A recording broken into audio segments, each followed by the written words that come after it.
ಶ್ರೀ ಗುರುಭ್ಯೋ ನಮಃ. ಹರಿ ಓಂ. ಶ್ರಿಯಪ್ಪತ್ತೇ ನಿತ್ಯ ಗಣಿತ ಗುಣಮಾಣಿಕ್ಯ ವಿಶದ ಪ್ರಭಾಜಾಲೋಲ್ಲಾಸೋಪಹತ ಸಕಲ ಮಧ್ಯತಮಸೆ ಜಗಜ್ಜನ್ಮಸ್ಥೇಮ ಪ್ರಲಯ ರಚನಾಶೀಲ ವಪುಷೇ ನಮೋ ಶೇಷಾಮ್ನಾಯ ಸ್ಮೃತಿಹೃದಯ ದೀಪ್ತಾಯ ಹರಯೇ येन प्रादुरभावि भूमिवलये व्यस्तारिगो सन्ततिः प्रबोधिश्रुतिपङ्कजं करुणया प्रकाशितत्वं परं ध्वन्तं ध्वंसमनायि साधुनिकरश्चाकारि सनमार्गगः तेन व्यासदिवाकरेण सततं मात्याजि मे मानसम् व्याप्तिर्यस्य निजे निजे नमः सा पक्षे सपक्षे स्थितिः व्यावृत्तिश्च विपक्षतोत विषये शक्तिर्न मयि बाधिते नैवास्ति प्रतिपक्षयुक्तिरतुलं शुद्धं प्रमाणं श्रमे भूयात्तत्त्वविनिर्णयाय भगवानानन्दतीर्थो मुनिः भवति यदनुभावादेडमूकोऽपि वाग्मी जडमतिरपि जन्तुर्जायते प्राज्ञमौलिः सकलवचनचेतो देवता भारती सा मम वचसि निधत्तं सन्निधिं मानसे च रमानिवासोचितवासभूमि सन्न्याय रत्नावलि जन्मभूमि वैराग्यभाग्यो मम पद्मनाभतीर्थामृताब्धिर्भवताद्विभूत्यै पदवाक्यप्रमाणज्ञान् प्रतिवादिमदच्छिदः श्रीमदक्षोभ्यतीर्थाख्यानुपतिष्ठे गुरून्मम श्रीमदानन्दतीर्थार्य सन्मनः सरसि भुवि अनुव्याख्याननलिने चञ्चरीकति मे मनः न शब्दाब्दौ गाढाः न च निगमचर्चासु चतुराः न च न्याये प्रौढाः न च विदितवेद्या अपि वयम् परं श्रीमत्पूर्णप्रमति गुरुकारुण्यसरणि प्रपन्नामान्यात्मः किमपि च वदन्तोऽपि महताम् भगवता बादरायणेन प्राणिनां निःश्रेयसाय प्रणीतमपि ब्रह्ममीमांसाशास्त्रम् असाधुनिबन्धं ततपसा वकुण्ठितत्वेन प्रणीतमिव मन्यमानः भगवान् आनन्दतीर्थमुनिः यथाचार्याभिप्रायम् अस्य भाष्यं विधाय अनुभाष्यमपि करिष्यन् विलीनप्रकृतितया स्वयमन्तराय विदुरोऽपि अनवरतमीश्वर प्रवणकाय करणरुत्तिरपि नारायण प्रणामादिकं पारीप्सितस्य अनन्तराय परिसमाप्तेः प्रचयस्य च हेतुतया अवगीतशिष्टाचार परम्परादिना अवगतम् अवश्यं करणीयं शिष्यान् ग्राहयितुं ग्रन्थादौ निबध्नाति नारायणमिति नारायणं निखिलपूर्णगुणैकदेहं निर्दोषमाप्यतममप्यखिलैः सुवाक्यैः अस्योद्भवादिदमशेष विशेषतोऽपि वन्द्यं सदा प्रियतमं मम सन्नमामि तमेव शास्त्रप्रभवं प्रणम्य जगद्गुरूणां गुरुमञ्जसैव विशेषतो मे परमाख्यविद्या व्याख्यां करोम्यन्वपि चाहमेव ओमो मथातो ब्रह्म जिज्ञासा ओम श्रुति क्षीराब्धिमामध्यधीमं धरमहीभृतः प्राप्ता न्यायसुधायेन तं जयीन्द्रमहं भजे बुधैरपि सुदुर्बोधे ग्रन्थे जन्ममसासं तत्पारयन्तु निपुणाः गुरुपादरजक्कणाः लौकिकफलं लक्षणामृतदोहिनी गुरुवनुग्रह रूपां तां कामधेनुमुपास्महे मत्प्रोक्तिर्द्विनदी जयार्य शुभवाक्सूर्यात्मजा संगमे व्याख्यास्तानमहो विधाय नृहरे प्राप्य प्रसादं परम् प्रापुरुजे कृतकृत्यतां गतमला विद्यादिराजादयो योगीशा कृपयन्तु ते जयमुनेर्भावस्य बोधाय मे ಶುಕೇನ ಶಾಂತ್ಯಾದಿಷು ವಾಂಗ್ಮಯೇಷು ವ್ಯಾಸೇನ ಧೈರ್ಯಂ ಬುಧಿನೋಪಮೇಯಂ ಮನೋಜಚಿತ್ಯ ಮನಸಾಂ ನಿಪತ್ಯ ರಘುತ್ತಮಾಖ್ಯಂ ಸ್ವಗುರುಂ ನಮಾಮಿ ಅದಗ್ಧಂ ಯಸ್ಯ ಕೌಪೀನಂ ಅಗ್ನೌ ದತ್ತಮಪಿ ಸ್ಫುಟಂ ವೇದವ್ಯಾಸ ಗುರುಂ ನೌಮಿ ಶ್ರೀವೇದೇಶ ನಮಸ್ಕೃತಂ ಸತ್ಯನಾಥ ಗುರು ಪಾತು ಯೋಧೀರೋ ನವಚಂದ್ರಿಕ ನವಾಮೃತ ಗದಾ ತೀರ್ಥ ತಾಂಡವಾನಿ ವ್ಯಚೀಕೃಪತ ಆರೂಢ ಸಹಸಾ ಯತೀಂದ್ರ ಪದವೀಂ ಗತ್ವಾ ಚ ವಾರಾಣಸಿ ತತ್ರತ್ಯಾನ್ ಕುಮತ ಪ್ರಚಾರ ನಿರತಾನದ್ವೈತ ದಿಗ್ಧಂತಿನಃ ಪ್ರೌಢಾರ್ಥೇ ವಚನೆ ಸುಯುಕ್ತಿ ಖಚಿತೈ ಸಂಭೀಷಯನ್ಮೋದಯನ್ ಸತ್ಯಧ್ಯಾನ ಸುಖೇ ಸರಿ ವಿಜಯತೆ ಪಾದಾಸಿತ ಶ್ರೀಪತೆ ಪ್ರಾವೋಚದ್ಯೋತಿಕಂ ನ್ಯಾಯ ಸುಧಾ ವಾಕ್ಯಾರ್ಥ ಚಂದ್ರಿಕಾ ಸತ್ಯ ಪ್ರಜ್ಞ ಗುರುರ್ದದ್ಯಾತ್ ಪ್ರಜ್ಞಾಂ ವೈದಾಂತಿಕಿಂ ಸದಾ ಬಂಧುಸ್ತ್ವಂ ಗುರುರಿಷ್ಟ ದೈವತಮಿತಿ ತ್ವತ್ಪಾದ ಪಂಕೇರುಹಂ ಪ್ರಾಪ್ತಂ ಮಾಂ ಪರಿಪಾಲಯೇತಿ ಸತತಂ ಯಾಚೇ ನಿಬದ್ಧಾಂಜಲಿ ಚಿತ್ತಂ ಮದ್ಗುಣ ದೋಷ ಚಿಂತನ ವಿದೋ ನೂನಂ ಮನಃ ಸತ್ಯಾಭಿಜ್ಞ ಗುರೋಸ್ತ್ವದಂಗ್ರಿಯುಗಲಂ ಹಿತ್ವಾ ರಮೇ ಸದ್ಗತಿ ಸತ್ಯಾಭಿಜ್ಞಕರಾಬ್ಜೋತ್ಥಾನ್ ಪಂಚಾಶತ್ ವರ್ಷ ಪೂಜಕಾನ್ ಸತ್ಯ ಪ್ರಮೋದ ತೀರ್ಥಾರ್ಯಾನ್ ನೌಮಿ ನ್ಯಾಯ ಸುಧಾರತಾನ್ ವೇದೇಶ ಮುನಿ ಸತ್ಪಾದ ಸೇವಾ ಸಂಪ್ರಾಪ್ತ ವೈಭವಾನ್ ಯಾದವಾರ್ಯಾನ್ ವರಸುಧಾ ಟೀಕಾಕಾರಾನ್ ವಯಂ ನುಮಃ ಪೃಥ್ವೀ ಮಂಡಲ ಮಧ್ಯಸ್ಥಾಃ ಪೂರ್ಣಬೋಧಮತಾನುಗಾ ವೈಷ್ಣವ ವಿಷ್ಣು ಹೃದಯ ತಾನ್ನವಸ್ಸೇ ಗುರೂನ್ ಮಮ ಆಪಾದ ಮೌಲಿ ಪರ್ಯಂತಂ ಗುರುಣಾಮಾಕೃತಿಂ ಸ್ಮರೇತ್ ತೇನ ವಿಘ್ನಾಃ ಪ್ರಣಶ್ಯಂತಿ ಸಿದ್ಧ್ಯಂತಿ ಚ ಮನೋರಥಾಃ ಶುಭಾಂ ಧ್ಯಾಯಂತಿ ಯೇ ಕಾಮಾನ್ ಗುರುದೇವಃ ಪ್ರಸಾದಜಾನ್ ಇತರಾನ್ ಆತ್ಮಪಾಪೋತ್ಥಾನ್ ತೇಷಾಂ ವಿದ್ಯಾ ಫಲಿಷ್ಯತಿ ಯೈರಹಂ ಶುಕವತ್ ಸಮ್ಯಕ್ ಶಿಕ್ಷಿತೋಸ್ಮಿ ಕೃಪಾಲುಭಿಃ ಶ್ರೀಮತ್ ಸತ್ಯಾತ್ಮತೀರ್ಥಾರ್ಯಾನ್ ವಂದೇ ವಿದ್ಯಾ ಗುರೂನ್ ಮಮ ಮೂಲರಾಮ ಪದಾಸಕ್ತಂ ಸ್ವರ್ಣಮಂಟಪಕಾರಿಣಂ ಗುರುಸ್ಮರಣಕರ್ತಾರಂ ವಂದೇ ಸತ್ಯಾತ್ಮಯೋಗಿನಂ ಶ್ರೀ ಗುರುಭ್ಯೋ ನಮಃ ಹರಿ ಓಂ. ನಿನ್ನೆಯ ಪಾಠದಲ್ಲಿ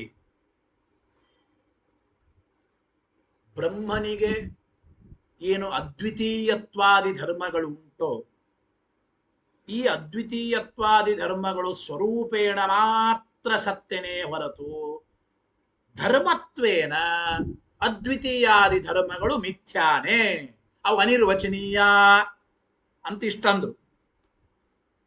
ಅದಕ್ಕೆ ಆಚಾರ್ಯರು ಉತ್ತರ ಮಿಥ್ಯಾ ವಿಶೇಷೋಪಿ ಇತಿ.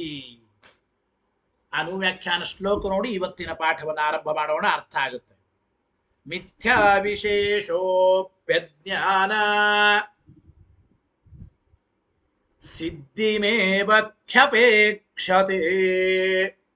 ಶ್ಲೋಕ ಆಗಿದೆ, ಅರ್ಥ ತಿಳಿಯಿರಿ ಇನ್ನೊಂದು ಬಾರಿ. ಮಿಥ್ಯಾ ವಿಶೇಷೋಪಿ, ನೀವು ಹೇಳಿದಂತೆ ಯಾವುದೇ ವಿಧವಾದ ಮಿಥ್ಯಾಭೂತವಾದ ಒಂದು ಧರ್ಮ ಅದು ಅಜ್ಞಾನದ ಸಿದ್ಧಿಯ ಅಪೇಕ್ಷೆ ಪಡುತ್ತದೆ ಆಚಾರ್ಯರ ಅಭಿಪ್ರಾಯ. ಮಿಥ್ಯಾಭೂತವಾದ ಧರ್ಮಗಳು ಅಂತ ಅನ್ನಬೇಕಾದ್ರೆ ಆ ಧರ್ಮಗಳು ಅಜ್ಞಾನ ಕಲ್ಪಿತ ಅಂತ ಆಗ್ಬೇಕು. ಅಂದ್ರೆ ಧರ್ಮಗಳು ಮಿಥ್ಯಾ ಅಂತ ಆಗಬೇಕಾದ್ರೆ ಅಜ್ಞಾನ ಬೇಕು.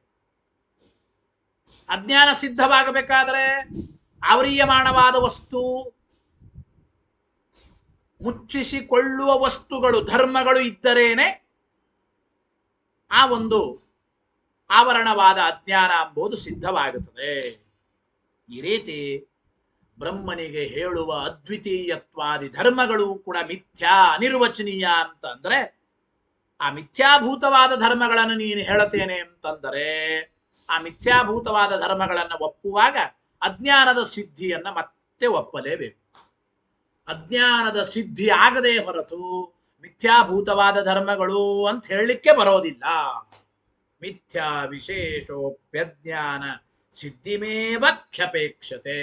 ಮಿಥ್ಯಾ ವಿಶೇಷೋಪಿ, ಮಿಥ್ಯಾ ವಿಶೇಷ ಅಂದ್ರೆ ಮಿಥ್ಯಾಭೂತವಾದ ಧರ್ಮಗಳು, ಅದ್ವಿತೀಯತ್ವಾದಿ ಧರ್ಮಗಳು ಅಂತ ನೀವು ಹೇಳಬೇಕಾದ್ರೆ ಆ ಮಿಥ್ಯಾಭೂತವಾದ ಧರ್ಮಗಳು ಅಜ್ಞಾನದ ಸಿದ್ಧಿಯನ್ನ ಅಪೇಕ್ಷೆ ಪಡ್ತವೆ ಅಂತ ಅಭಿಪ್ರಾಯ. ಕುತಃ ಯಾತಕ್ಕೆ? ಧರ್ಮಗಳು ಮಿಥ್ಯಾ ಅಂತ ಆದ್ರೆ ಆ ಮಿಥ್ಯಾಭೂತ ಧರ್ಮಗಳು ಅಜ್ಞಾನದ ಸಿದ್ಧಿಯನ್ನು ಯಾತಕ್ಕೆ ಅಪೇಕ್ಷೆ ಪಡ್ತವಪ್ಪ ಅಂದ್ರೆ, ಕುತಃ ಇತ್ಯತಃ ಆಹ ಅಜ್ಞಾನ ಸಿದ್ಧಿಮೇವ ಹಿ ಅಪೇಕ್ಷತೆ ಹೇಳ್ತಾ ಇದ್ದ ನೋಡಿ. ಹಿ ಶಬ್ದ ಹೇತೌ, ಹಿ ಎಂಬ ಶಬ್ದ ಯಾವ ಕಾರಣ ಎಂಬ ಅರ್ಥದಲ್ಲಿ, ಯಸ್ಮಾತ್ ಕಾರಣ ಅಂದ್ರೆ ಯಸ್ಮಾತ್ ಕಾರಣಾತ್ ಮಿಥ್ಯಾ ವಿಶೇಷೋಪಿ ಅಜ್ಞಾನ ಸಿದ್ಧಿಂ ಅಪೇಕ್ಷತೆ. ಏನು ಅರ್ಥ ಹೇಳ್ತಾರೆ? ಅದ್ವಿತೀಯತ್ವಾದಿ ಧರ್ಮಾ, ಅದ್ವಿತೀಯತ್ವಾದಿ ಧರ್ಮಾ ಹಿ ಅಜ್ಞಾನಾವೃತ ಭವನ್ ನ ತಾವನ್ ಸ್ವರೂಪೇಣ. ನೋಡಿ,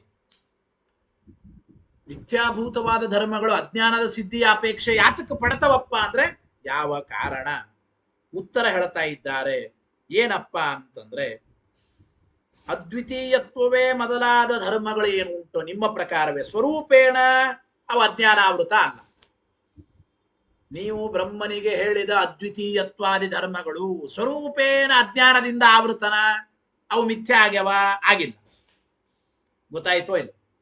ಯಾಕೆಂದ್ರೆ ಸ್ವರೂಪಸ್ಯ ಆವರಣ ವಿಷಯತಾಯಾ ನಿರಸ್ತತ್ವಾತ್, ಅದ್ವಿತೀಯತ್ವಾದಿ ಧರ್ಮಗಳ ಸ್ವರೂಪ ಇದು ಒಂದು ಆವರಣದಿಂದ ಆವೃತ ಎಂಬುದನ್ನ ನೀವು ಒಪ್ಪಿಲ್ಲ, ನಾವು ಒಪ್ಪಿಲ್ಲ.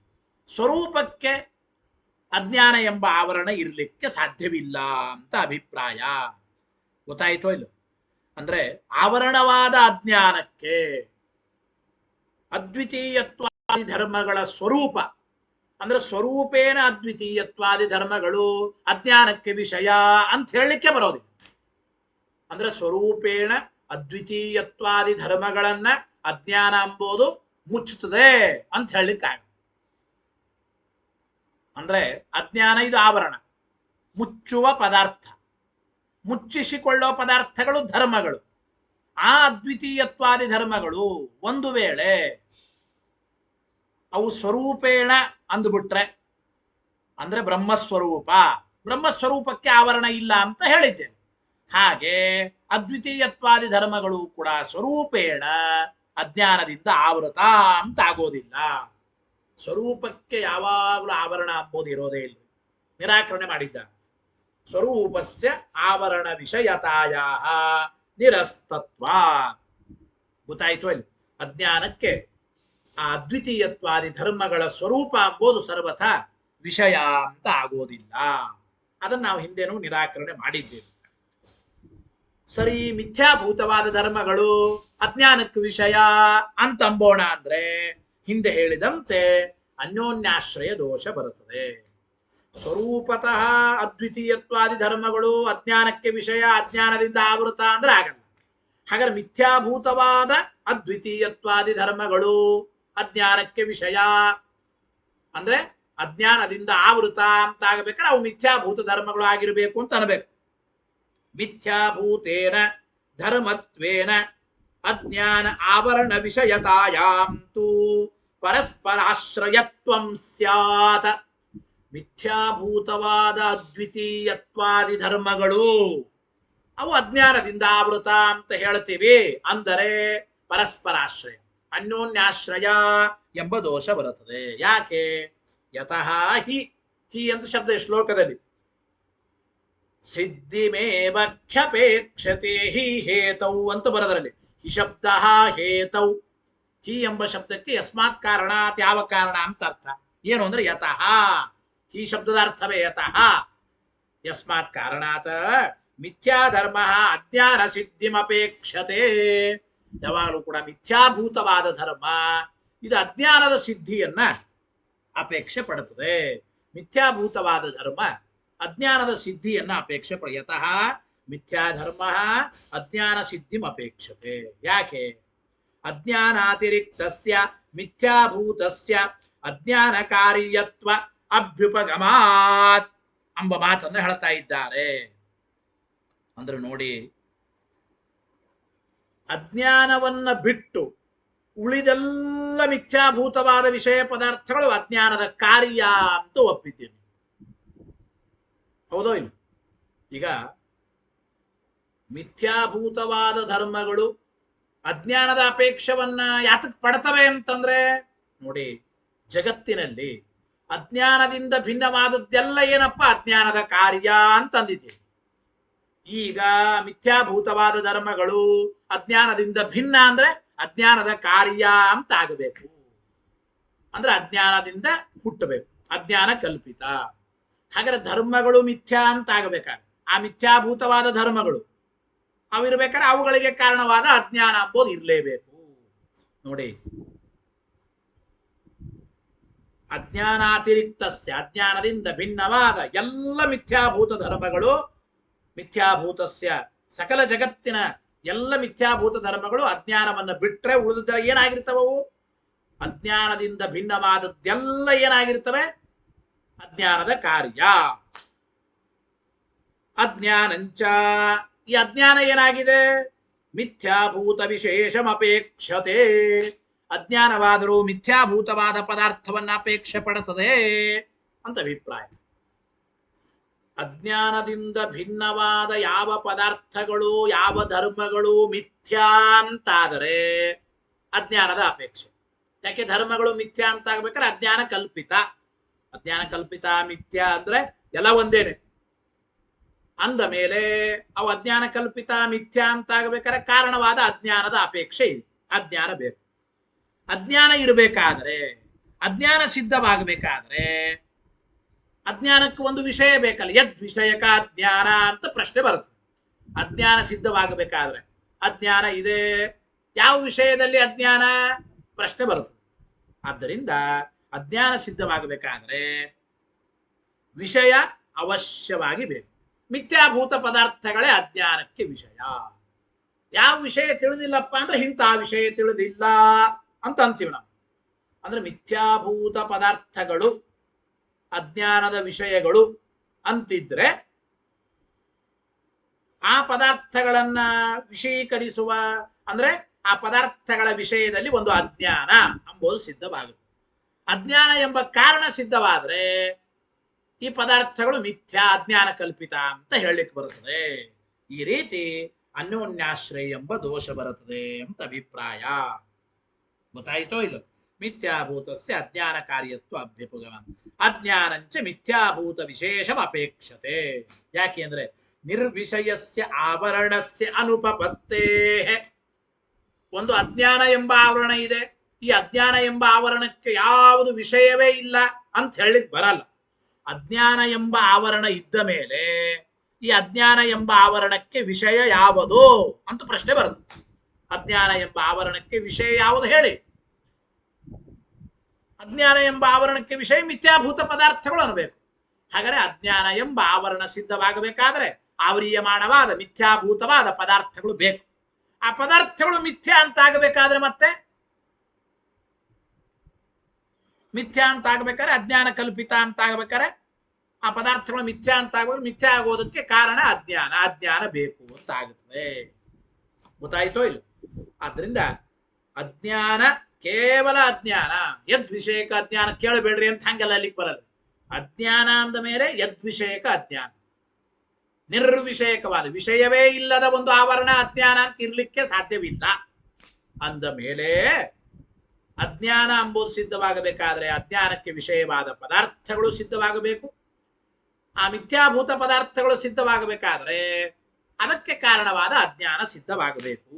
ಈ ರೀತಿ ಮತ್ತೆ ಅನ್ಯೋನ್ಯಾಶ್ರಯ ಎಂಬ ದೋಷ ಬಂದೇ ಬರುತ್ತದೆ ಎಂಬ ಮಾತನ್ನು ಹೇಳ್ತಾ ಇದ್ದಾರೆ.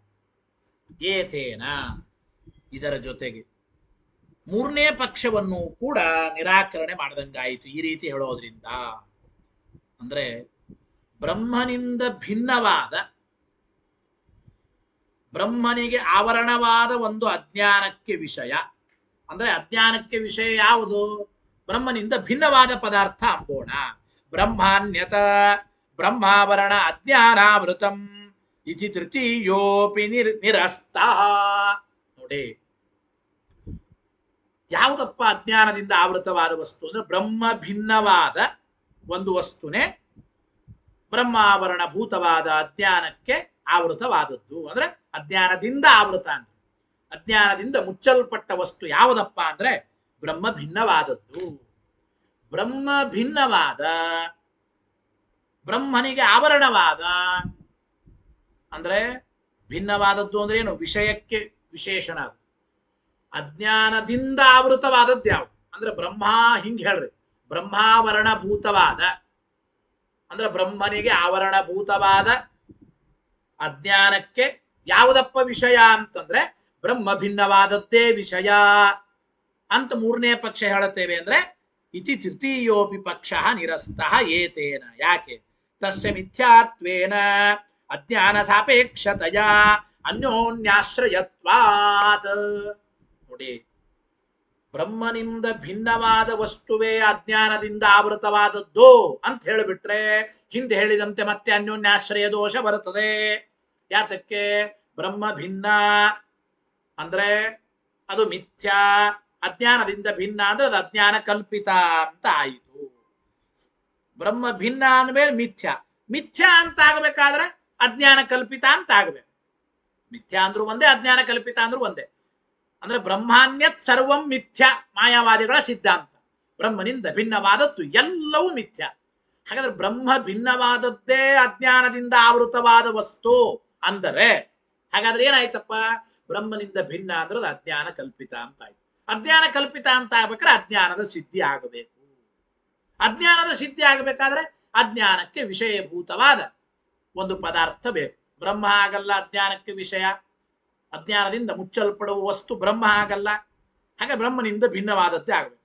ಬ್ರಹ್ಮನಿಂದ ಭಿನ್ನವಾದ ಮುಚ್ಚಲ್ಪಡುವ ವಸ್ತು, ಅಜ್ಞಾನಕ್ಕೆ ವಿಷಯವಾದ ವಸ್ತು ಸಿದ್ಧವಾದರೆ ಆವರಣವಾದ ಅಜ್ಞಾನ ಸಿದ್ಧವಾಗುತ್ತದೆ. ಆವರಣವಾದ ಕಾರಣವಾದ ಅಜ್ಞಾನ ಸಿದ್ಧವಾದರೆ ಬ್ರಹ್ಮನಿಂದ ಭಿನ್ನವಾದ ಅಜ್ಞಾನ ಕಲ್ಪಿತವಾದ ಈ ವಸ್ತು ಅಂತ ಅನ್ನಬಹುದು. ಹೀಗೆ ಅನ್ಯೋನ್ಯಾಶ್ರಯ ದೋಷ ಬರುತ್ತದೆ. ತಸ್ಯ ಮಿಥ್ಯಾತ್ವೇನ ಬ್ರಹ್ಮನಿಂದ ಭಿನ್ನವಾದ ವಸ್ತು ಮಿಥ್ಯಾ. ಆದ್ದರಿಂದ ಮಿಥ್ಯಾ ಆಗ್ಬೇಕಾದ್ರೆ ಮತ್ತೆ ಅಜ್ಞಾನದ ಅಪೇಕ್ಷೆ ಇದ್ದೇ ಇದೆ. ಅಜ್ಞಾನ ಸಾಪೇಕ್ಷತೆಯ ಅನ್ಯೋನ್ಯಾಶ್ರಯತ್ವಾದ. ಅಜ್ಞಾನ ಸಿದ್ಧವಾಗಬೇಕಾದ್ರೆ ಮತ್ತೆ ವಿಷಯ ಸಿದ್ಧಿಯ ಮುಖಾಂತರ ನಮಗೆ ಅಜ್ಞಾನಕ್ಕೆ ವಿಷಯದ ಅಪೇಕ್ಷೆ ಇದೆ. ಅಜ್ಞಾನಕ್ಕೆ ವಿಷಯದ ಅಪೇಕ್ಷೆ, ವಿಷಯಕ್ಕೆ ಅಜ್ಞಾನದ ಅಪೇಕ್ಷೆ, ಹಿಂಗೆ ಪರಸ್ಪರ ಅಪೇಕ್ಷೆ ಇರೋದ್ರಿಂದ ಅನ್ಯೋನ್ಯಾಶ್ರಯ ಎಂಬ ದೋಷ ಬರುತ್ತದೆ ಅಂತ ಅಭಿಪ್ರಾಯ. ಅತಃ ಏವ, ಆದ್ದರಿಂದ ಜೀವಂ ಪ್ರತಿಬಧ್ನಾತಿ ಅವಿದ್ಯಾ ಇತಿ ದ್ವಿತೀಯೋ ನಿರಸ್ತೋ ವೇದಿತವ್ಯ. ಈ ರೀತಿ ಹೇಳೋದ್ರಿಂದ ಆ ಇನ್ನೊಂದು ಮುಂದಿನ ಪಕ್ಷವನ್ನು ನಿರಾಕರಣೆ ಮಾಡದಂಗಾಯಿತು. ಏನು ಅಂತಂದ್ರೆ ನೋಡಿ, ಈ ರೀತಿ ಹೇಳೋದ್ರಿಂದ ಇನ್ನೊಂದು ಪಕ್ಷವನ್ನು ನಿರಾಕರಣೆ ಮಾಡದಂಗಾಯಿತು. ಏನಪ್ಪಾ ಅಂದ್ರೆ ಈ ಅಜ್ಞಾನ ಎಂಬುದು ಜೀವನನ್ನೇ ಪ್ರತಿಬಂಧನ ಮಾಡುತ್ತದೆ. ಹಿಂದೆ ವಿಕಲ್ಪ ಮಾಡಿದ್ದೇವೆ. ಅಜ್ಞಾನ ಬ್ರಹ್ಮನಿಗೆ ಆವರಣವಾದ ಅಜ್ಞಾನ ಬ್ರಹ್ಮನನ್ನೇ ಮುಚ್ಚಾಕ್ತದೋ, ಬ್ರಹ್ಮನಿಗೆ ಪ್ರತಿಬಂಧಕವು ಅಥವಾ ಜೀವನಿಗೆ ಪ್ರತಿಬಂಧಕವು ಅಥವಾ ಜಡಕ್ಕೆ, ಹೀಗೆಲ್ಲ ನಾವು ವಿಕಲ್ಪ ಮಾಡಿದ್ದೇವೆ. ಈ ಪಕ್ಷ ಸರಿಯಲ್ಲ. ಈಗ ಏನು ಅಂತಂದ್ರೆ ನೋಡಿ, ಈ ಪಕ್ಷ ಸರಿಯಲ್ಲ. ಅಂದ್ರೆ ಈ ಅಜ್ಞಾನ ಜೀವನನ್ನೇ ಪ್ರತಿಬಂಧನ ಮಾಡುತ್ತದೆ ಅಂತ ಅನ್ನಬೇಕಾದ್ರೆ ಮತ್ತೆ ಅನ್ಯೋನ್ಯಾಶ್ರಯ ಎಂಬ ದೋಷ ಬಂದೇ ಬರುತ್ತದೆ ಎಂಬ ಅಭಿಪ್ರಾಯ. ಯಾತಕ್ಕೆ ಅಂದ್ರೆ ಅಜ್ಞಾನ ಈ ಜೀವನನ್ನ ಪ್ರತಿಬಂಧನ ಮಾಡುತ್ತದೆ. ಅಜ್ಞಾನಕ್ಕೆ ವಿಷಯ ಈ ಜೀವನೇ, ಜೀವನನ್ನೇ ಅಜ್ಞಾನ ಮುಚ್ಚಾಕ್ತದೆ ಅನ್ನಬೇಕಾದ್ರೆ ಈ ಜೀವಭಾವ ಏನಾಗಿದೆ? ಜೀವ ಎಂಬ ವಸ್ತು, ಜೀವಭಾವ ಎಂಬುದು ಮಿಥ್ಯ ಆಗಿದೆ. ಜೀವಭಾವ ಮಿಥ್ಯ ಆಗಬೇಕಾದ್ರೆ ಮತ್ತೆ ಅಜ್ಞಾನದ ಸಿದ್ಧಿಯ ಅಪೇಕ್ಷೆ ಇದೆ. ಹಿಂದೆ ಹೇಳಿದಂತೆ ಕೇವಲ ಮಿಥ್ಯಾಭೂತವಾದ ಬೇರೆ ವಸ್ತುಗಳು, ಜಡ ವಸ್ತುಗಳು ಯಾವುದನ್ನು ತಗೊಂಡು ಹಿಂದೆ ಅನ್ಯೋನ್ಯಾಶ್ರಯ ಕೊಟ್ಟಿದ್ದೇವೆ. ಈಗ ಜೀವ ಎಂಬ ವಸ್ತುವನ್ನೇ ತೆಗೆದುಕೊಂಡು ಅನ್ಯೋನ್ಯಾಶ್ರಯ, ಅಜ್ಞಾನದಿಂದ ಆವೃತವಾದದ್ದು ಜೀವ ಅಂದುಬಿಟ್ರೆ, ಜೀವ ಬ್ರಹ್ಮನಿಂದ ಭಿನ್ನ ಅಂದ್ರೆ, ಬ್ರಹ್ಮನಿಂದ ಅಭಿನ್ನ ಅಂದ್ರೆ ಅದು ಅಜ್ಞಾನದಿಂದ ಆವೃತ ಅಂತ ಆಗೋದಿಲ್ಲ, ಸ್ವಪ್ರಕಾಶ ಅಂತ ಆಯಿತು. ಹಾಗಾದ್ರೆ ಬ್ರಹ್ಮನಿಂದ ಭಿನ್ನವಾದ ಜೀವ ಎಂಬ ವಸ್ತುನೇ ಅಜ್ಞಾನದಿಂದ ಆವೃತ ಅಂತ ಅನ್ಬೇಕು. ಹಂಗೆ ಹೇಳ್ಬಿಟ್ರೆ ಹಾಗಾದ್ರೆ ಜೀವಭಾವ ಇದು ಮಿಥ್ಯಾ ಅಂತ ಆಯ್ತು. ಮಿಥ್ಯಾ ಆಗಬೇಕಾದ್ರೆ ಮತ್ತೆ ಅಜ್ಞಾನದ ಅಪೇಕ್ಷೆ ಇದೆ, ಅಜ್ಞಾನದ ಅಪೇಕ್ಷೆ ಇದೆ. ಆದ್ರಿಂದ ಅಜ್ಞಾನ ಸಿದ್ಧವಾದ ಮೇಲೆ ಜೀವ ಸಿದ್ಧನಾಗುತ್ತಾನೆ. ಈ ಅಜ್ಞಾನ ಸಿದ್ಧಿ ಆಗ್ಬೇಕಾದ್ರೆ ಮತ್ತೆ ಜೀವ ಮೊದಲು ಸಿದ್ಧ. ಯಾಕೆ? ಜೀವ ಎಂಬ ವಿಷಯ ಸಿದ್ಧನಾದ್ರೇನೆ ಜೀವ ಎಂಬ ವಿಷಯಕ್ಕೆ ಆವರಕವಾಗಿ ಅಜ್ಞಾನದ ಸಿದ್ಧಿ. ಗೊತ್ತಾಯ್ತು ಅಲ್ಲ? ಮಿಥ್ಯಾಭೂತವಾದ ಜೀವ ಸಿದ್ಧ ಆದ್ರೆ ಅಜ್ಞಾನಕ್ಕೆ ವಿಷಯ ಸಿದ್ಧವಾಯಿತು. ಅಜ್ಞಾನಕ್ಕೆ ವಿಷಯ ಸಿದ್ಧವಾದ್ರೆ ಆವರಣವಾದ ಅಜ್ಞಾನ ಸಿದ್ಧವಾಗುತ್ತೆ. ಅಜ್ಞಾನ ಸಿದ್ಧವಾಗುತ್ತೆ. ಗೊತ್ತಾಯ್ತು ಇದು? ಅಜ್ಞಾನ ಸಿದ್ಧವಾಗುತ್ತೆ ಅಂದ್ರೆ ಅಜ್ಞಾನ ಸಿದ್ಧವಾಗಬೇಕಾದ್ರೆ ಅಜ್ಞಾನಕ್ಕೆ ವಿಷಯೀಭೂತವಾದ ಜೀವಭಾವ ಎಂಬುದು ಸಿದ್ಧ. ಈ ಜೀವಭಾವ ಸಿದ್ಧವಾಗಬೇಕಾದ್ರೆ ಅಜ್ಞಾನ ಸಿದ್ಧಿಯಾಗ. ಯಾಕಂದ್ರೆ ಮಿಥ್ಯಾ ಆದ್ದರಿಂದ. ಈ ರೀತಿ ಜೀವಭಾವವನ್ನು ಪ್ರತಿಬಂಧನ ಮಾಡುತ್ತದೆ ಅಂತ ಹೇಳುವ ಪಕ್ಷದಲ್ಲಿಯೂ ಕೂಡ ಮತ್ತೆ ಅನ್ಯೋನ್ಯಾಶ್ರಯ ದೋಷ ಬರುತ್ತದೆ ಅಂದ್ರು. ಅದಕ್ಕೆ ಅವರಂದ್ರು ಹಾಗೆ ಬೇಡ, ಬಿಟ್ಟುಬಿಡಿ. ಅಜ್ಞಾನದಿಂದ ಆವೃತವಾದದ್ದು ಬ್ರಹ್ಮ ಅಂತ ಹೇಳಲ್ಲ, ಜೀವ ಅಂತ ಹೇಳಲ್ಲ, ಜಡವಾದ ವಸ್ತುಗಳು ಅಜ್ಞಾನದಿಂದ ಆವೃತ ಅಂತೀವಿ. ಮಾಭೂತ್ ಬ್ರಹ್ಮಣ ಅಜ್ಞಾನಂ ಆವರಣಂ ಮಾಭೂತ್ ಜೀವಸ್ಯ. ಅಜ್ಞಾನ ಎಂಬುದು ಬ್ರಹ್ಮನಿಗೆ ಆವರಣವಾಗುವುದು ಬೇಡ, ಜೀವನಿಗೆ ಆವರಣವಾಗುವುದು ಬೇಡ. ಜಡಸ್ಯತು ಭವಿಷ್ಯತಿ. ಜಡಕ್ಕೆ ಅಜ್ಞಾನ ಎಂಬುದು ಆವರಣ ಅಂತ ಆಗಬಹುದಲ್ಲ, ಅಜ್ಞಾನ ಎಂಬುದು ಜಡಕ್ಕೆ ಆವರಣ ಅಂತ ಆಗಬಹುದಲ್ಲ. ಅಂದ್ರೆ ಇತಿ ತೃತೀಯಂ ನಿರಾಚಷ್ಟೆ. ಈ ಮೂರನೇ ಪಕ್ಷವನ್ನು ನಿರಾಕರಣೆ ಮಾಡ್ತಾ ಇದ್ದಾರೆ. ನಚ ಇತಿ ಎಂಬುವ ಶ್ಲೋಕದಲ್ಲಿ. ಶ್ಲೋಕವನ್ನು ಹೇಳಿ ಅರ್ಥವನ್ನು ತಿಳಿಯೋಣ. ಏನಪ್ಪಾ ಅಂದ್ರೆ, ನಚಾವರಣಮಜ್ಞಾನಂ ಅಸತ್ತೇ ಚೇನ ಚೇಷ್ಯತೆ. ಇನ್ನೊಂದ್ಸಲ ಹೇಳಿ ಶ್ಲೋಕ. ನಚಾವರಣಮಜ್ಞಾನಂ ಅಸತ್ತೇ ತೇನ ಚೇಷ್ಯತೆ. ಏನಪ್ಪ ಅರ್ಥ? ಜಡ ಎಂಬುದು ಅಸತ್ಯವಾಗಿದೆ. ಮತ್ತೆ ಜಡ ಅಸತ್ಯವಾದ್ದರಿಂದ ಅಸತ್ಯವಾದ ಜಡಕ್ಕೆ ಅಜ್ಞಾನ ಎಂಬ ಆವರಣದ ಅವಶ್ಯಕತೆ ಬೇಕಾಗಿಲ್ಲ ಎಂಬ ಮಾತನ್ನು ಹೇಳ್ತಾ ಇದ್ದಾರೆ. ಮಾಯಾವಾದಿಗಳು ಕೂಡ ಅಜ್ಞಾನ ಎಂಬುದು ಜಡಕ್ಕೆ ಆವರಣ ಎಂಬ ವಸ್ತುವನ್ನು ಒಪ್ಪಲ್ರಿ. ಮಾಯಾವಾದಿಗಳು ಕೂಡ ಒಪ್ಪಿಲ್ಲ. ಅಜ್ಞಾನ ಎಂಬುದು ಜಡಕ್ಕೆ ಆವರಣವಾಗುತ್ತೆ ಎಂಬುದನ್ನು ಮಾಯಾವಾದಿಗಳು ಒಪ್ಪಿಲ್ಲ. ನಚಾವರಣಮಜ್ಞಾನಂ ಅಸತ್ತೇ ತೇನ ಚೇಷ್ಯತೆ. ನೋಡಿ, ಅಸತ್ತೇ ಅಸತ್ಯವಾದ ಜಡದ ವಿಷಯದಲ್ಲಿ ಅಜ್ಞಾನಂ ನಚ ಆವರಣಂ, ಅಜ್ಞಾನ ಎಂಬುದು ಆವರಣವಾಗುವುದಿಲ್ಲ. ಮತ್ತು ತೇನ ಮಾಯಾವಾದಿಯಿಂದ ಅಸತ್ತೇ ಜಡವಾದ ವಸ್ತುವಿನ ವಿಷಯದಲ್ಲಿ ಅಸತ್ಯವಾದ, ಅಸತ್ಯ ಅಂದ್ರೆ ಅಸತ್ಯವಾದ ಜಡವಾದ ವಸ್ತುವಿನ ವಿಷಯದಲ್ಲಿ ಅಜ್ಞಾನಂ, ಅಜ್ಞಾನ ಎಂಬುದು ಆವರಣ ಮಿತಿ, ಆವರಣ ಅಂತ ಹೇಳಿ ತೇನ ನಚಯಿಷ್ಯತೆ. ಮಾಯಾವಾದಿಗಳೇ ಒಪ್ಪಿಲ್ಲ ಅಜ್ಞಾನ ಎಂಬುದು ಜಡವಾದದಕ್ಕೆ ಆವರಣವಾಗುತ್ತದೆ ಎಂಬುದನ್ನು ಮಾಯಾವಾದಿಗಳೇ ಒಪ್ಪಿಲ್ಲ. ನಚಾವರಣಮಜ್ಞಾನಂ ಅಸತ್ತೇ ತೇನ ಚೇಷ್ಯತೆ ಎಂಬ ಮಾತನಾಡ್ತಾ ಇದ್ದಾರೆ. ಜಡ ಇತಿ ವಕ್ಷಮಾಣಮತ್ರಾಪಿ ಸಂಬದ್ಧತೆ. ಜಡ ಎಂಬುವ ಮುಂದೆ ಹೇಳೋ ಶಬ್ದವನ್ನ ನಾವು ಇಲ್ಲಿಯೂ ಕೂಡ ಅನ್ವಯ ಮಾಡಿಕೊಂಡು ಓದಬೇಕು ಎಂಬ ಮಾತನ್ನ ತಿಳಿಸಿ ಕೊಡ್ತಾ ಇದ್ದಾರೆ. ಗೊತ್ತಾಯಿತೋ ಇಲ್ಲ? ಮುಂದಿನ ಶ್ಲೋಕದಲ್ಲಿ ಜಡ ಅಂತ ಇದೆ, ಅದನ್ನು ಇಲ್ಲೇ ನಾವು ಅನ್ವಯ ಮಾಡಿಕೊಂಡು ಓದಬೇಕು. ಎಲ್ಲಿ ಅಂದ್ರೆ, ಅಪ್ರಕಾಶ ಸ್ವರೂಪತ್ವಾತ್ ಜಡೇ ಜ್ಞಾನಂ ನ ಮನ್ಯತೆ. ಜಡೇ ಅಂತ ಇದೆ ಅಂದ್ರೆ ಅಸತ್ತೇ ಜಡೇ, ಅಸತ್ಯವಾದ ಜಡ ಪದಾರ್ಥದ ವಿಷಯದಲ್ಲಿ ಅಜ್ಞಾನ ಎಂಬುದು ಆವರಣ ಅಂತ ಹೇಳಿ ತೇನ ನಚಯಿಷ್ಯತೆ, ಮಾಯಾವಾದಿಯಿಂದಲೇ ಒಪ್ಪಲ್ಪಟ್ಟಿಲ್ಲ. ಆದ್ದರಿಂದ ಅಜ್ಞಾನ ಎಂಬುದು ಜಡಕ್ಕೆ ಆವರಣ ಅಂತಾಗೋದಿಲ್ಲ. ತೇನ ಆದ್ಯಸ್ಯ ಚ ಶಬ್ದಸ್ಯ ಸಂಬಂಧ. ನೋಡಿ, ಮೊದಲನೇ ಚ ಶಬ್ದ ಜಡೇ ಎಂಬುದರ ಜೊತೆಗೆ ಅನ್ವಯ ಮಾಡಿಕೊಳ್ಳಬೇಕು ಅಂತ. ಅಂದ್ರೆ ಅಸತ್ತೇ ಜಡೇಚ, ಅಸತ್ಯವಾದ ಜಡದ ಇಲ್ಲಿ ಶ್ಲೋಕದಲ್ಲಿ ಎರಡು ಚ ಶಬ್ದ ಇದೆ. ನಚಾವರಣಮಜ್ಞಾನಂ ಅಸತ್ತೇ ತೇನ ಚೇಷ್ಯತೆ. ಎರಡು ಚ ಶಬ್ದಗಳಿದೆ. ಮೊದಲನೇ ಚ ಶಬ್ದ ಮುಂದಿನ ಶ್ಲೋಕದಿಂದ ಇಲ್ಲಿ ತೆಗೆದುಕೊಳ್ಳುವ ಜಡೆ ಎಂಬ ಶಬ್ದದ ಮುಂದೆ ಅನ್ವಯ ಮಾಡಿಕೊಳ್ಳಬೇಕು ಅಂತ ಅರ್ಥ. ತೇನ ಆದ್ಯಸ್ಯ ಚ ಶಬ್ದಸ್ಯ ಸಂಬಂಧ ಅಂದ್ರೆ ಅಸತ್ತೇ ಜಡೇಚ ಅಸತ್ಯವಾದ ಜಡದ ವಿಚಾರದಲ್ಲಿಯೂ ಕೂಡ ತೇನ ಮಾಯಾವಾದಿಯಿಂದ ಅಜ್ಞಾನಂ ಅಜ್ಞಾನ ಎಂಬುದು ಆವರಣಮಿತಿ ಆವರಣವೆಂದು ಅಂದ್ರೆ ಅಜ್ಞಾನವು ಜಡಕ್ಕೆ ಆವರಣವಾಗುತ್ತದೆ ಎಂಬ ವಿಚಾರವನ್ನ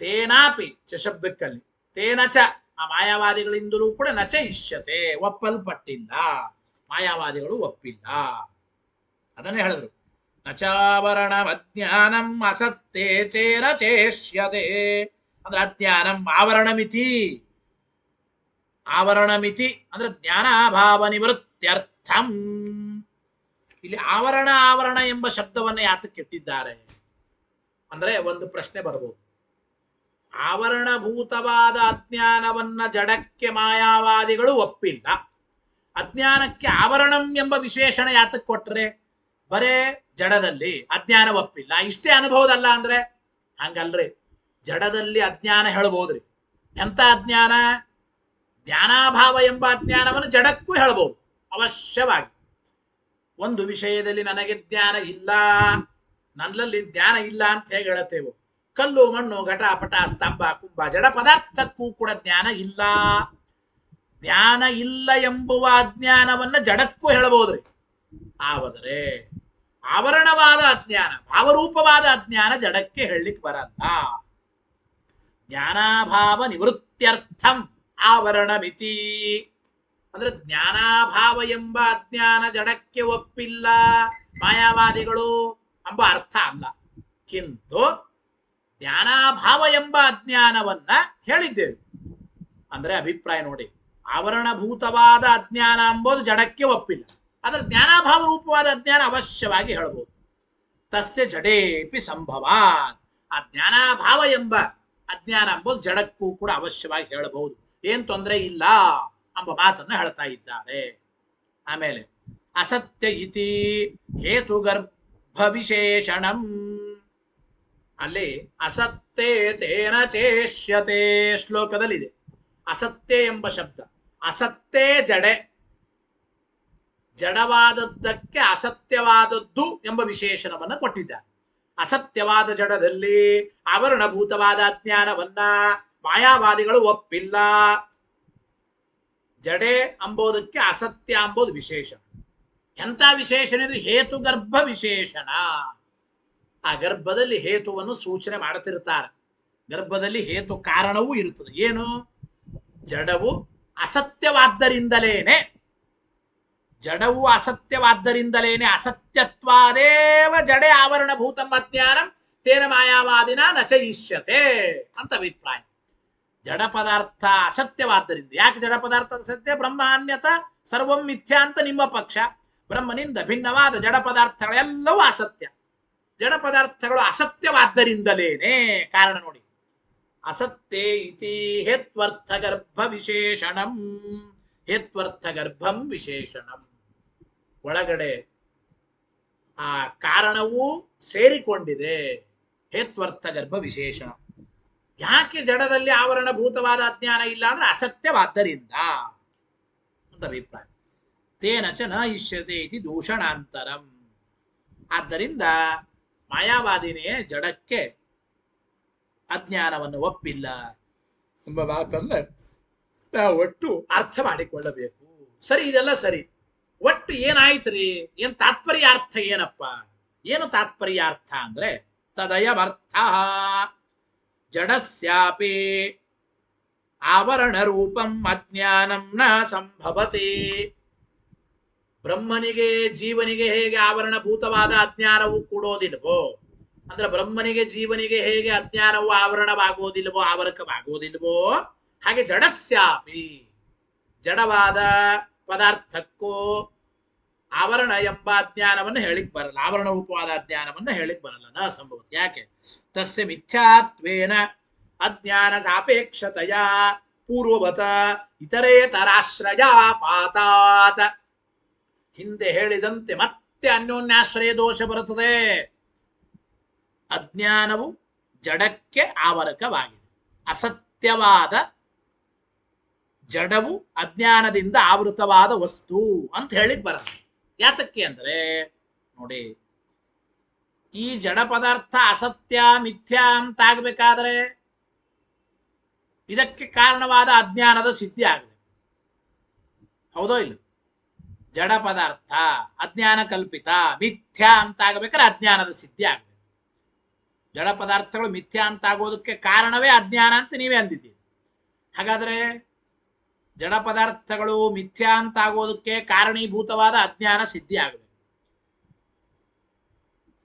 ಅಂದ್ರೆ ಅಸತ್ಯವಾದ ಜಡ ಪದಾರ್ಥಗಳು ಅಂತ ಅನ್ನಬೇಕಾದ್ರೆ ಕಾರಣವಾದ ಅಜ್ಞಾನವನ್ನು ಒಪ್ಪಬೇಕು. ಈ ಅಜ್ಞಾನ ಸಿದ್ಧಿ ಆಗಬೇಕಾದ್ರೆ ಅಜ್ಞಾನಕ್ಕೆ ವಿಷಯ ಯಾವುದು ಅಂತ ಪ್ರಶ್ನೆ ಬರ್ತದೆ. ಅಜ್ಞಾನಕ್ಕೆ ಯಾವುದಪ್ಪ ವಿಷಯ ಅಂತಂದ್ರೆ ಜಡ ಪದಾರ್ಥಗಳೇ ವಿಷಯ ಅನ್ಬೇಕು. ಅಜ್ಞಾನ ಸಿದ್ಧವಾಗಬೇಕಾದ್ರೆ ಜಡ ಪದಾರ್ಥ ಸಿದ್ಧವಾಗಬೇಕು, ಜಡ ಪದಾರ್ಥ ಸಿದ್ಧವಾಗಬೇಕಾದ್ರೆ ಅಜ್ಞಾನ ಸಿದ್ಧಿ ಆಗಬೇಕು. ಗೊತ್ತಾಯ್ತಾ? ವಾಕ್ಯ ಓದಿ. ತಸ್ಯ ಮಿಥ್ಯಾತ್ವೇನ, ಜಡ ಪದಾರ್ಥ ಮಿಥ್ಯಾ ಆದ್ದರಿಂದ ಅಜ್ಞಾನದ ಸಾಪೇಕ್ಷವಾಗಿದೆ. ನೋಡಿ, ಯಾವುದೇ ಪದಾರ್ಥ ಮಿಥ್ಯಾ ಅಂತ ಆಗೋದು ಯಾವಾಗ? ಅಜ್ಞಾನ ಕಲ್ಪಿತ ಅಂತ ಆದ. ಮಿಥ್ಯಾಭೂತ ಪದಾರ್ಥಗಳಿಗೆ ಅಜ್ಞಾನದ ಅಪೇಕ್ಷೆ ಇದೆ, ಅಜ್ಞಾನಕ್ಕೆ ವಿಷಯ ಪದಾರ್ಥಗಳ ಅಪೇಕ್ಷೆ ಇದೆ. ಈ ರೀತಿ ಅಜ್ಞಾನ ಸಿದ್ಧವಾಗಬೇಕಾದ್ರೆ ವಿಷಯ ಪದಾರ್ಥಗಳು ಬೇಕು, ಆ ವಿಷಯ ಪದಾರ್ಥಗಳು ಮಿಥ್ಯಾ ಆದ್ದರಿಂದ ಅಜ್ಞಾನದ ಅಪೇಕ್ಷೆ ಇದೆ. ಪೂರ್ವತ ಇತರೇತರಾಶ್ರಯ ಪಾದ. ಇನ್ನೊಂದು ಮಾತು ಹೇಳ್ಬೋದು, ಹಂಗಲ್ರಿ, ಹಾಗಾದ್ರೆ ಜಡ ಪದಾರ್ಥಗಳು ಮಿಥ್ಯಾ ನಿಮ್ಮ ಸಿದ್ಧಾಂತ ಪ್ರಕಾರ. ಇನ್ನೊಂದು, ಜಡ ಪದಾರ್ಥಗಳು ಮಿಥ್ಯಾ ಅಂದ ಮೇಲೆ ಯಾಕೆ ಜಡ ಪದಾರ್ಥಗಳು ಮಿಥ್ಯಾ ಆಯಿತು? ಅಜ್ಞಾನ ಕಲ್ಪಿತವಾದ್ದರಿಂದ. ಅಂದ್ರೆ ಜಡ ಪದಾರ್ಥಗಳು ನಿಮ್ಮ ಸಿದ್ಧಾಂತದ ಪ್ರಕಾರವೇ ಅಜ್ಞಾನದ ಕಾರ್ಯ. ಈಗ ಅಜ್ಞಾನ ಎಲ್ಲಿರುತ್ತದೆ ಅಂತ ಹೇಳ್ತಾ ಇದ್ದೀರಿ? ಜಡ ಪದಾರ್ಥಗಳಲ್ಲಿ ಅಜ್ಞಾನ ಇರುತ್ತದೆ ಅಂತ ಹೇಳ್ತಾ ಇದ್ದೀರಿ. ಇದು ಹೇಗೆ? ಯಾಕೆ ನೋಡಿ, ಜಡ ಪದಾರ್ಥಗಳು ಅಜ್ಞಾನದ ಕಾರ್ಯ ಅಂದ ಮೇಲೆ ಕಾರಣವಾದದ್ದು ಕಾರ್ಯದಲ್ಲಿ ಇರೋದು ಎಂಬುದು ಎಲ್ಲಾದರೂ ಕಂಡಿದೆಯಾ? ಘಟಕ್ಕೆ ಕಾರಣ ದಂಡ, ದಂಡ ಘಟದಲ್ಲಿ ಇರುತ್ತದಾ? ಕಾರ್ಯವಾದದ್ದರಲ್ಲೇ ಕಾರಣ ಇರುತ್ತದಾ? ಹಾಗೆ ಜಡ ಪದಾರ್ಥ ಅಜ್ಞಾನದ ಕಾರ್ಯ. ಜಡ ಪದಾರ್ಥ ಅಜ್ಞಾನದ ಕಾರ್ಯ ಅಂದ ಮೇಲೆ ಮತ್ತೆ ಆ ಜಡ ಪದಾರ್ಥವೇ ಅಜ್ಞಾನದಿಂದ ಆವೃತ ಅಂತ ಅಂಬೋದು ಸರಿ ಹೋಗೋದಿಲ್ಲ. ಕಾರಣಸ್ಯ ಕಾರ್ಯಾಶ್ರಿತತ್ವ ಅದರ್ಶನಾಚ್ಯ. ಜಗತ್ತಿನಲ್ಲಿ ಯಾವುದೇ ಕಾರಣ ಪದಾರ್ಥ ಕಾರ್ಯವನ್ನ ಆಶ್ರಯಿಸಿ ಇರೋದಿಲ್ಲ. ಅಜ್ಞಾನ ಎಂಬುದು ಜಡ ಪದಾರ್ಥದಲ್ಲಿ ಇರುತ್ತದೆ ಅಂತ ಹೇಳಿಕ್ ಬರಲ್ರಿ. ಯಾಕೆ? ಜಡ ಪದಾರ್ಥ ಅಜ್ಞಾನದ ಕಾರ್ಯ. ಜಡ ಪದಾರ್ಥ ಅಜ್ಞಾನದ ಕಾರ್ಯ ಅಂತಂದ ಮೇಲೆ ಮತ್ತೆ ಕಾರ್ಯವಾದ ಜಡ ಪದಾರ್ಥದಲ್ಲಿ ಅಜ್ಞಾನ ಇದೆ. ಅಜ್ಞಾನ ಎಂಬುದು ಜಡ ಪದಾರ್ಥವನ್ನು ಆಶ್ರಯಿಸಿಕೊಂಡಿದೆ ಅಂತ ಸರ್ವತಾ ಹೇಳಲಿಕ್ಕಾಗೋದಿಲ್ಲ. ಟೀಕಾರೆ ಉತ್ತರ ಬರೀತಾರೆ, ಮಾಯಾವಾದಿನಾಪಿ. ಅಲ್ಲಿ ಹಿಂದೆ ಶ್ಲೋಕದಲ್ಲಿ ಬಂತಲ್ಲ, ಅದಕ್ಕೆ ಅರ್ಥ ಬರೀತಾ ಇದ್ದಾರೆ. ಅಸತ್ತೇ ತೇನ ಚೇಷ್ಯತೆ. ಮಾಯಾವಾದಿನಾಪಿ, ಮಾಯಾವಾದಿಯಿಂದಲೂ ಕೂಡ ಜಲಾವರಣ ಅಜ್ಞಾನ ಅನಭ್ಯುಪಗಮಾಚ್ಯ. ಜಡಕ್ಕೆ ಆವರಣವಾದ ಅಜ್ಞಾನ ಎಂಬುದನ್ನು ಮಾಯಾವಾದಿಗಳು ಸರ್ವತಾ ಒಪ್ಪಿಲ್ಲ. ಯದಾಹ, ಅವರ ಪೂರ್ವಿಕರೇ ಹೇಳಿದ್ದಾರೆ. ಏನು ಅಂತಂದ್ರೆ, ಸಾಚನ ಜಡೇಶು ವಸ್ತುಷು ತತ್ಸ್ವರೂಪಾವಭಾಸಂ ಪ್ರತಿಬದ್ಧಾತಿ. ನೋಡಿ, ಈ ಅವಿದ್ಯೆ ಎಂಬುದು ಜಡ ವಸ್ತುಗಳಲ್ಲಿ ಅಂದ್ರೆ ಅವುಗಳ ಸ್ವರೂಪ ಜ್ಞಾನವನ್ನ ಪ್ರತಿಬಂಧನ ಮಾಡೋದಿಲ್ಲ. ನೋಡಿ, ಸಾಚ ಅಂದ್ರೆ ಈ ಅವಿದ್ಯೆ ಎಂಬುದು ಜಡೇಶು ವಸ್ತುಷು, ಜಡ ವಸ್ತುಗಳಲ್ಲಿ ತತ್ಸ್ವರೂಪಾವಭಾಸಂ ನಚ ಪ್ರತಿಬದ್ಧಾತಿ. ಆ ಜಡ ವಸ್ತುಗಳ ಸ್ವರೂಪವನ್ನ ತಿಳಿಯದೇ ಇದ್ದಂತೆ, ಅಂದ್ರೆ ಆ ಜಡ ವಸ್ತುಗಳ ಸ್ವರೂಪ ಜ್ಞಾನವನ್ನ, ಸ್ವರೂಪಾವಭಾಸಂ, ಜಡ ವಸ್ತುಗಳ ಸ್ವರೂಪ ಜ್ಞಾನವನ್ನ ಎಂದಿಗೂ ಪ್ರತಿಬಂಧನ ಮಾಡೋದಿಲ್ಲ. ಈ ವಾಕ್ಯದಿಂದ ಏನು ಗೊತ್ತಾಯಿತು? ಸರ್ವಥಾ ಭಾವರೂಪವಾದ ಅಜ್ಞಾನ ಜಡ ಪದಾರ್ಥಗಳಲ್ಲಿ ಇಲ್ಲ. ಅಜ್ಞಾನ ಎಂದಿಗೂ ಜಡಕ್ಕೆ ಆವರಣ ಅಂತ ಆಗೋದಿಲ್ಲ ಎಂಬ ವಿಚಾರವನ್ನ ಮಾಯಾವಾದಿಗಳೇ ಹೇಳಿದ್ದಾರೆ. ಆದ್ದರಿಂದ ಸರ್ವಥಾ ಹೇಳಲಿಕ್ಕಾಗೋದಿಲ್ಲ ಎಂಬ ಅಭಿಪ್ರಾಯವನ್ನ ತಿಳಿಸಿಕೊಡ್ತಾ ಇದ್ದಾರೆ. ಇಲ್ಲಿ ಪ್ರಶ್ನೆ, ಕೇನ ಹೇತುನ ಮಾಯಾವಾದಿ ಜಡೆ ಅಜ್ಞಾನಂ ನ ಅಂಗೀಕರೋತಿ ಇತ್ಯತಃ ಆಹ ಅಪ್ರಕಾಶೇತಿ. ಪ್ರಶ್ನೆ, ಇಲ್ರಿ, ಮಾಯಾವಾದಿಗಳು ಯಾವ ಕಾರಣದಿಂದಾಗಿ ಜಡದಲ್ಲಿ ಅಜ್ಞಾನವನ್ನು ಒಪ್ಪೋದಿಲ್ಲ ಹೇಳ್ರಿ. ನೀವಂದ್ರೆ ಅಸತ್ಯೇ ತೇನ ಚೇಷ್ಯತೆ, ಮಾಯಾವಾದಿಗಳು ಕೂಡ ಅಸತ್ಯವಾದ ಜಡ ಪದಾರ್ಥಗಳಲ್ಲಿ ಅಜ್ಞಾನವನ್ನು ಒಪ್ಪೋದಿಲ್ಲ. ಜಡಕ್ಕೆ ಅಜ್ಞಾನ ಆವರಕ್ಕಾಗೋದಿಲ್ಲ. ಯಾತಕ್ಕೆ? ಕಸ್ಮಾತ್ ಕಾರಣ. ಯಾವ ಕಾರಣದಿಂದ ಮಾಯಾವಾದಿಗಳು ಜಡದಲ್ಲಿ ಅಜ್ಞಾನವನ್ನು ಒಪ್ಪಿಲ್ಲ ಅಂದ್ರೆ ಮುಂದಿನ ಶ್ಲೋಕದಲ್ಲಿ ಆಚಾರ್ಯರು ಉತ್ತರ ಕೊಡ್ತಾ ಇದ್ದಾರೆ. ಶ್ಲೋಕ ಹೇಳಿ. ಅಪ್ರಕಾಶ ಸ್ವರೂಪತ್ವಾತ್ ಜಡೇ ಜ್ಞಾನಂ ನ ಮನ್ಯತೆ. ನೋಡಿ, ಅಪ್ರಕಾಶ ಸ್ವರೂಪತ್ವ, ಜಡ ಪದಾರ್ಥ ಅದು ಸ್ವಾಭಾವಿಕವಾಗಿ ಅಪ್ರಕಾಶ ಸ್ವರೂಪ. ಅಪ್ರಕಾಶ ಸ್ವರೂಪ ಅಂದ ಮೇಲೆ ಜಡದಲ್ಲಿ ಅಜ್ಞಾನ ಎಂಬುದನ್ನು ಒಪ್ಪಲಿಕ್ಕೆ ಬರೋದಿಲ್ಲ. ಅಪ್ರಕಾಶ ಸ್ವರೂಪವಾದ್ದರಿಂದ ಜಡ ಪದಾರ್ಥ ಯಾವುದು ಪ್ರಕಾಶ ರೂಪವೋ ಅದಕ್ಕೆ ಅಜ್ಞಾನ ಆವರಣ ಅಂತ ಹೇಳ್ಬೋದ್ರಿ. ಸ್ವಯಂ ಅಪ್ರಕಾಶ ರೂಪವಾದ ಪದಾರ್ಥಕ್ಕೆ ಜಡ ಎಂಬುದು ಆವರಣ ಅಂತ ಹೇಳಲಿಕ್ಕೆ ಬರೋದಿಲ್ಲ. ಆದ್ದರಿಂದ ಜಡ ಪದಾರ್ಥದಲ್ಲಿ ಅಜ್ಞಾನ ಇರುತ್ತದೆ, ಜಡಕ್ಕೆ ಅಜ್ಞಾನ ಆವರಣ ಎಂಬ ವಿಚಾರವನ್ನ ಮಾಯಾವಾದಿಗಳು ಕೂಡ ಒಪ್ಪಿಲ್ಲ. ಬರೀತಾರೆ. ಆವರಣಮಿತ್ಯತ್ರಾಪಿ ಅನುವರ್ತತೆ ಅಂದ್ರೆ ಅಜ್ಞಾನಂ ಅಂತಿದೆ. ಆವರಣಂ ಅಜ್ಞಾನಂ ಜಡೇ ನ ಮನ್ಯತೆ. ಮಾಯಾವಾದಿಯಿಂದ ಜಡದಲ್ಲಿ ಆವರಣಂ ಅಜ್ಞಾನಂ ಆವರಣಭೂತವಾದ ಅಜ್ಞಾನ ಎಂಬುದನ್ನ ನ ಮನ್ಯತೆ ಒಪ್ಪೋದಿಲ್ಲ, ಒಪ್ಪಲ್ಪಡಲ್ಲ. ಯಾಕೆ? ಅಪ್ರಕಾಶ ಸ್ವರೂಪತ್ವಾತ್ ನ ಮನ್ಯತೆ ಮಾಯಾವಾದಿ ಇತಿ ಶೇಷ. ಮಾಯಾವಾದಿಗಳು ಜಡವು ಅಪ್ರಕಾಶ ಸ್ವರೂಪವಾದ್ದರಿಂದ ಜಡದಲ್ಲಿ ಆವರಣಭೂತವಾದ ಅಜ್ಞಾನವನ್ನು ಮಾಯಾವಾದಿಗಳು ಒಪ್ಪೋದಿಲ್ಲ ಅಂತ ಅರ್ಥ ವಾಕ್ಯಕ್ಕೆ. ಇದಾದ ಮೇಲೆ ನೋಡಿ, ಈಗ ಯಾವುದಕ್ಕೆ ಆವರಣ ಇರುತ್ತದೆ ಟೀಕಾರಾಯರಂತಾರೆ. ಯೋಚನೆ ಮಾಡಿ. ಆವರಣ ಅಂಬೋದು ಯಾವುದಕ್ಕೆ? ಆವರಣ ಅಂಬೋದು ಯಾವುದಕ್ಕಪ್ಪ ಅಂತಂದ್ರೆ ಸತಿ ಪುಷ್ಕಲ ಕಾರಣೇ ಕಾರ್ಯ ಅನುದಯೇನ ಖಲು ಪ್ರತಿಬಂಧಕಂ ಆವರಣಂ ಕಲ್ಪ್ಯಂ. ಒಂದು ಕಡೆ ಪ್ರತಿಬಂಧಕವಾದ ಆವರಣವನ್ನ ಒಪ್ಪುತ್ತೇವೆ. ಎಲ್ಲಿ ಒಪ್ಪಬಹುದು ನೋಡಿ, ಎಲ್ಲಾ ಕಾರಣಗಳಿದ್ದರೂ ಕೂಡ ಯಾವಾಗ ಕಾರ್ಯ ಹುಟ್ಟೋದಿಲ್ಲವೋ ಆವಾಗ ಪ್ರತಿಬಂಧಕವಾದ ಒಂದು ಆವರಣ ಅಂತ ಕಲ್ಪನಾ ಮಾಡಬೇಕ್ರಿ. ಸತಿ ಕಾರಣ ಪುಷ್ಕಲೆ, ಸತಿ ಪುಷ್ಕಲ ಕಾರಣೆ.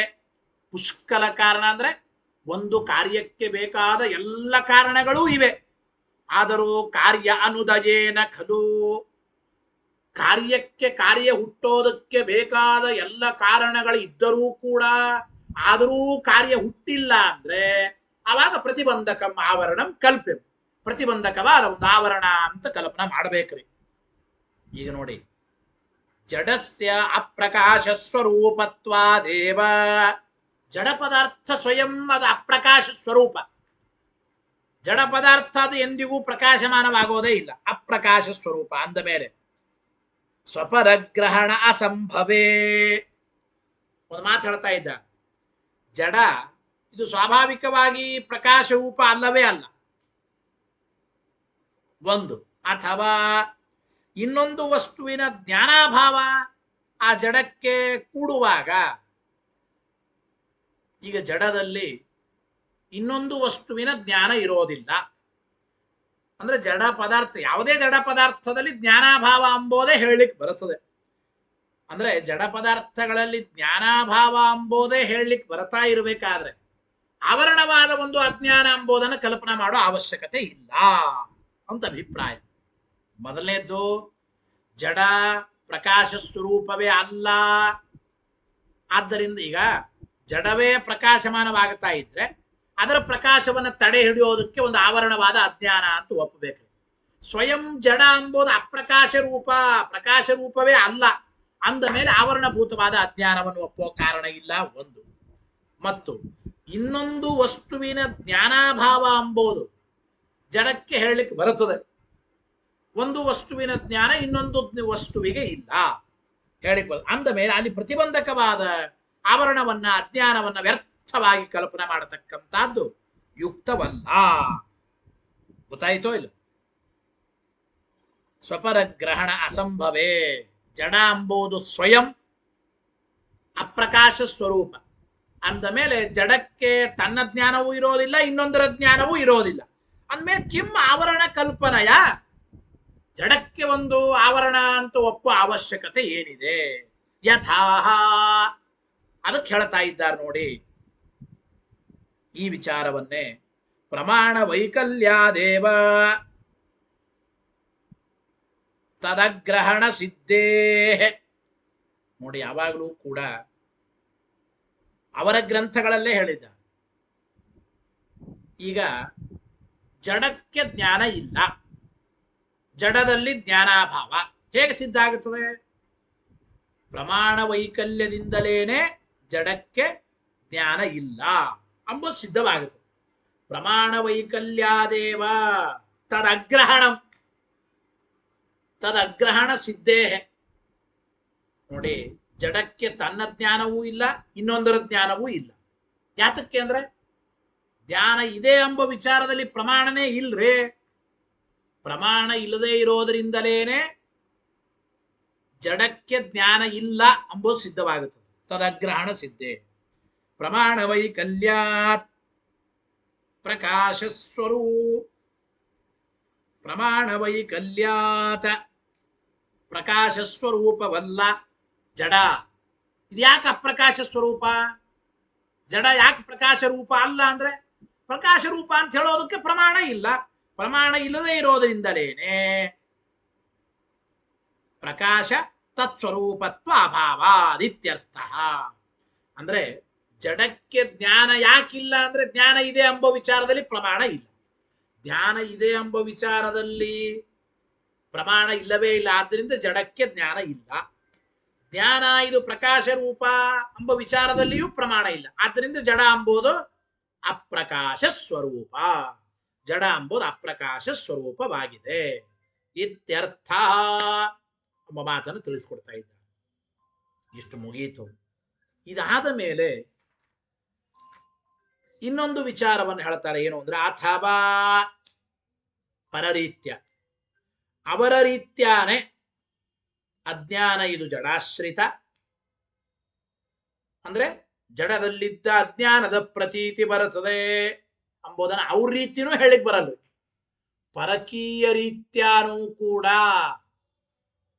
ಅಜ್ಞಾನ ಜಡಾಶ್ರಿತ, ಅಂದ್ರೆ ಜಡಾಶ್ರಿತವಾಗಿ ಅಜ್ಞಾನದ ಒಂದು ಪ್ರತೀತಿ ಬರುತ್ತದೆ ಅಂತ ಪರಕೀಯ ರೀತ್ಯಾನೂ ಸರ್ವತಾ ಹೇಳಲಿಕ್ಕೆ ಬರಲ್ಲ. ಯಾತಕ್ಕೆ ಬರೀತಾರ? ಅಪ್ರಕಾಶ ಸ್ವರೂಪತ್ವಾದಿತ್ಯನೇನ ಅಪ್ರಕಾಶ ಸ್ವರೂಪತ್ವಾ ಜಡೇ ಧ್ಯಾನಂ ನ ಮನ್ಯತೆ ಅಂತ ಹೇಳೋದ್ರಿಂದ ಹೇಳ್ತಾ ಇದ್ದ ನೋಡಿ. ಅಪ್ರಕಾಶ ಸ್ವರೂಪತ್ವಾದಿತ್ಯನೇನ ಜಡಾಶ್ರಯತ್ವೇ ಅವಿದ್ಯಾಯಾ. ಬಹಳ ಚೆನ್ನಾಗಿ ಹೇಳ್ತಾರೆ. ಅಜ್ಞಾನ ಇದು ಜಡವನ್ನ ಆಶ್ರಯಿಸಿಕೊಂಡಿದೆ ಅಂತ ಅಂದ್ರೆ ಏನ್ ತೊಂದ್ರೆ? ಅಜ್ಞಾನವು ಜಡದಲ್ಲಿದೆ ಅಂತ ಹೇಳಿಬಿಟ್ರೆ, ಅವಿದ್ಯಾಯಾ ಜಡಾಶ್ರಯತ್ವೇ, ಅಜ್ಞಾನ ಎಂಬುದು ಜಡದಲ್ಲಿ ಇರುತ್ತದೆ ಅಂದುಬಿಟ್ರೆ, ಪ್ರತೀತ್ಯಭಾವ ಪ್ರಸಂಗಮಾಹ. ಅಜ್ಞಾನ ಜಡದಲ್ಲಿ ಇರುತ್ತದೆ ಅಂದ್ರೆ ಅಜ್ಞಾನ ವಿಷಯಕವಾಗಿ ಪ್ರತೀತಿನೇ ಬರಬಾರದು ಅಂತ ಆಗುತ್ತದೆ. ಯಾಕೆ? ಜಡ ಏನಾಗಿದೆ? ಅಪ್ರಕಾಶ ಸ್ವರೂಪ. ಜಡ ಅಪ್ರಕಾಶ ಸ್ವರೂಪವಾದ್ದರಿಂದ ಅಂತಹ ಅಪ್ರಕಾಶ ಸ್ವರೂಪವಾದ ಪ್ರಕಾಶಮಾನವಲ್ಲದ ಜಡದಲ್ಲಿ ಅಜ್ಞಾನ ಇರುತ್ತದೆ ಅಂದ್ರೆ ಅಜ್ಞಾನದ ಪ್ರತೀತಿನೇ ಬರೋದಿಲ್ಲ ಅಂತ ಆಗುತ್ತದೆ. ಯಾತಕ್ಕೆ ನೋಡಿ, ಯಾವ ಪದಾರ್ಥದ ವಿಷಯದಲ್ಲಿ ನಮಗೆ ಪ್ರತೀತಿ ಬರುತ್ತದೆ? ಯೋಚನೆ ಮಾಡಿ. ಯಾವ ಪದಾರ್ಥದ ವಿಚಾರದಲ್ಲಿ ಪ್ರತೀತಿ ಬರುತ್ತದೆ? ಪ್ರತೀತಿರ್ಹಿ